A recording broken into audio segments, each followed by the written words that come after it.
ഹരേ കൃഷ്ണ. നന്ദനത്തിലേക്ക് എല്ലാവർക്കും സ്വാഗതം. ഞാനിന്ന് ഉടുപ്പി കണ്ണൻ്റെ ഒരു കഥയാണ് കേട്ടോ പറയുന്നത്.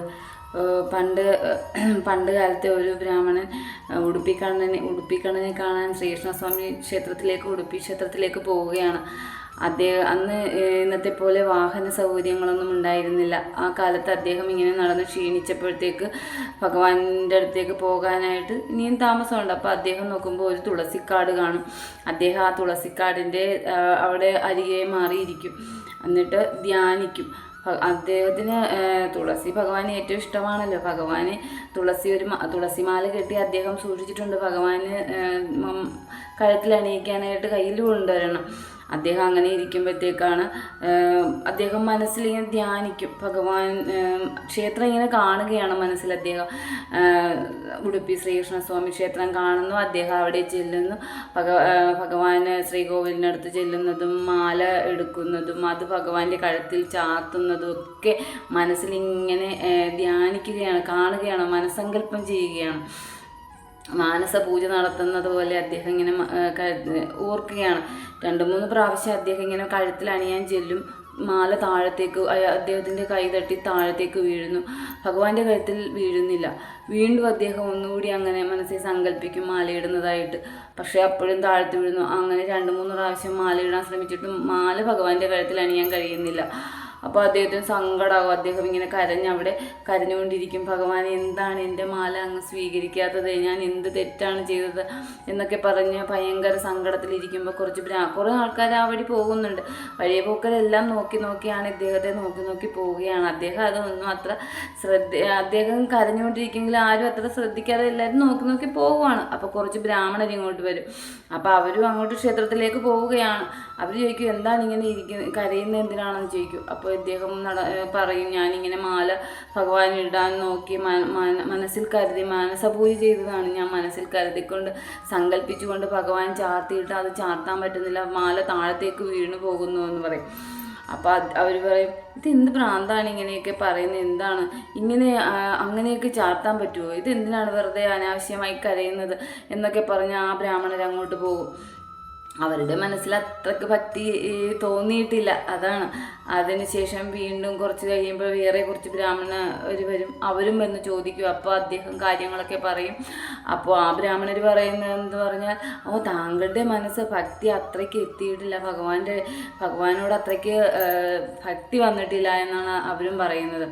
അങ്ങനെ അദ്ദേഹം വീണ്ടും സങ്കടപ്പെട്ട്, അങ്ങനെ ഇതിലെന്താണ് ഒരു പ്രതിവിധി? അദ്ദേഹം ഇങ്ങനെ സങ്കടപ്പെട്ടിരിക്കുകയാണ്. എന്താണ് ഭഗവാൻ എൻ്റെ മാല സ്വീകരിക്കാത്തതെന്നോർത്ത് അങ്ങനെ ഇരിക്കുകയാണ്. അപ്പോൾ ഒരു മൺചട്ടി വിൽപ്പനക്കാരൻ വരുന്നു. അദ്ദേഹം വന്നിട്ട് ഇദ്ദേഹത്തിൻ്റെ മുഖത്തിട്ട് നോക്കി അങ്ങനെ തന്നെ നോക്കിക്കൊണ്ട് തന്നെ പറയുകയാണ്, താങ്കൾ സങ്കടപ്പെടേണ്ട കേട്ടോ, താങ്കളുടെ മാല ഭഗവാൻ ഉറപ്പായിട്ടും സ്വീകരിക്കും. ഒന്നുകൂടി അങ്ങ് മനസ്സിൽ സങ്കല്പിച്ചുകൊണ്ട് ഒന്നുകൂടി അദ്ദേഹത്തെ മാല അണിയിച്ചു നോക്കും. ഭഗവാൻ ഒരു ഓടക്കുഴലുണ്ട്. ആ ഓടക്കുഴലിൽ മുട്ടാതെ സൂക്ഷിച്ച് മനസ്സിലേക്ക് സൂക്ഷിച്ചുകൊണ്ട് ഒന്ന് മാല ഭഗവാന്റെ മാല കഴുത്തിൽ അണിയിച്ച് നോക്കൂ. സൂക്ഷിച്ച് വേണം, മാലയിലും ഓടക്കുഴലിലും ഒന്നും തട്ടാതെ വേണം അത് അണിയിക്കാൻ കേട്ടോ എന്ന് അദ്ദേഹം പറയുകയാണ്. അപ്പോൾ പെട്ടെന്ന് ഈ ബ്രാഹ്മണൻ അത്ഭുതമാവും. അങ്ങ് എന്താണ് അങ്ങയോട് ആര് പറഞ്ഞു ഞാൻ അങ്ങനെ ഈ മാല അണിയിക്കാൻ പോയപ്പോൾ ഭഗവാന്റെ കഴുത്തിൽ എൻ്റെ മാല വീഴാതിരുന്ന കാര്യം അങ്ങ് എങ്ങനെയാണ് അറിഞ്ഞത് എന്ന് ചോദിക്കും. അപ്പോൾ അദ്ദേഹം പറയുന്നു, ഞാൻ എല്ലാ ദിവസവും മാല ഭഗവാന്റെ കഴുത്തിൽ അണിയിക്കാറുണ്ട്. എൻ്റെ മാല അണിയിക്കാനിരുന്നപ്പോൾ എൻ്റെ മാല ഭഗവാന്റെ കഴുത്തിൽ ഞാൻ ചാർത്തി. പക്ഷേ താങ്കളുടെ മാല പൊട്ടി താഴെ വീഴുന്നത് ആ ഓടക്കുടലിൽ ഉടക്കി താഴെ വീഴുന്നതായാണ് ഞാൻ കണ്ടായിരുന്നു. അതുകൊണ്ടാണ് ഞാൻ പറഞ്ഞത് അങ്ങനെ എന്ന് പറയും. അപ്പോൾ ബ്രാഹ്മണന് അത്ഭുതമാകും. അന്നത്തെ കാലത്ത് താഴ്ന്ന ജാതിയിൽ ഉള്ള ആൾക്കാർക്കൊന്നും ക്ഷേത്രത്തിൽ പ്രവേശിക്കാൻ കഴിയില്ലായിരുന്നു. അതുപോലെ തന്നെ ഈ ബ്രാഹ്മണർക്ക് മാത്രമേ അന്ന് ക്ഷേത്രത്തിൽ പ്രവേശനം ഉണ്ടായിരുന്നുള്ളൂ. ഈ മൺചട്ടി വിൽപ്പനക്കാരനൊന്നും അന്ന് ക്ഷേത്രത്തിൽ പ്രവേശനം ഉണ്ടായിരുന്നില്ല. അപ്പോൾ അതുകൊണ്ട് തന്നെ അദ്ദേഹം ഭഗവാനെ അപ്പോൾ ഈ ബ്രാഹ്മണൻ ചോദിക്കുകയാണ്, താങ്കൾ എങ്ങനെയാണ് ഭഗവാനെക്കുറിച്ച് അറിഞ്ഞത്? ഭഗവാന്റെ ആ ശ്രീകോവിലിലെ രൂപം താങ്കൾ എങ്ങനെയാണ് മനസ്സിലാക്കിയത്? എന്ന് ചോദിക്കും. അപ്പോൾ അപ്പോൾ ഈ മൺചട്ടി വിൽപ്പനക്കാരൻ പറയുകയാണ്, അതൊരിക്കൽ ഞാനിങ്ങനെ മൺചട്ടി വിൽക്കാനായിട്ട് ഒരു സ്ഥലത്ത് ഇരുന്നപ്പോഴത്തേക്കും ഒരു നല്ല ഒരു സന്യാസി വരുന്നു. അദ്ദേഹത്തിനോട് ഞാൻ ചോദിച്ചു, ഭഗവാൻ എങ്ങനെയാണ്, ഭഗവാന്റെ ഉടുപ്പി ശ്രീകണ്ഠനെ കുറിച്ച് ഒന്ന് വർണ്ണിച്ചു തരാമോ എന്ന് ചോദിക്കും. അദ്ദേഹം ഒരു വലിയ ഭക്തനായിരുന്നു. അദ്ദേഹം എനിക്ക് ഉടുപ്പി കണ്ണൻ്റെ എല്ലാം കണ്ണും മൂക്കും എല്ലാം അദ്ദേഹം ഉടുപ്പി കണ്ണൻ എങ്ങനെയാണോ അവിടെ ഇരിക്കുന്നത് ആ ഒരു അലങ്കാരങ്ങൾ ഉൾപ്പെടെ അദ്ദേഹം എന്നെ വർണ്ണിച്ച് കേൾപ്പിച്ചിരുന്നു. അപ്പോൾ ഞാൻ എൻ്റെ ഉടുപ്പിക്കണ്ണനെ ഞാൻ മനസ്സിൽ കണ്ടു. ആ ഉടുപ്പിക്കണ്ണനെ ഞാൻ എന്നും മാനസപൂജ ചെയ്യാറുണ്ട്. എന്നും തുളസിമാല കെട്ടി, എനിക്ക് ഇഷ്ടപ്പെടുന്ന മാലകളൊക്കെ കെട്ടി ഞാൻ ഭഗവാന് കഴുത്തിൽ അണിയിച്ചു കൊടുക്കാറുണ്ട്. അത് ഞാൻ എന്നും മനസ്സിൽ കാണാറുണ്ട്. ഭഗവാൻ അതൊക്കെ സ്വീകരിക്കാറുമുണ്ട്. അങ്ങനെ ഞാനിപ്പോൾ ഞാൻ മാനസപൂജ ചെയ്ത് മാല ചാർത്തിയപ്പോഴാണ് താങ്കളുടെ മാലയും കൊണ്ടുവരുന്നത് ഞാൻ കണ്ടിരുന്നു. അത് പെട്ടെന്ന് താഴെ വീണു. അത് ഓടക്കുഴലിൽ മുട്ടിയാണ് കേട്ടോ താഴെ വീണത്. അങ്ങൊന്നും മനസ്സിരുത്തി ആ ഓടക്കുഴലിൽ മുട്ടാതെ ഒന്ന് കഴുത്തിൽ അണിയിച്ചു നോക്കൂ എന്ന് പറയും. അപ്പോൾ ഇദ്ദേഹം അങ്ങനെ ഈ അത്ഭുതമാകും മൺചട്ടി വിൽപ്പനക്കാരനും. അപ്പോൾ അദ്ദേഹം അങ്ങനെ മനസ്സിൽ അവിടെ ഇരുന്നുകൊണ്ട് ധ്യാനിക്കുന്നു.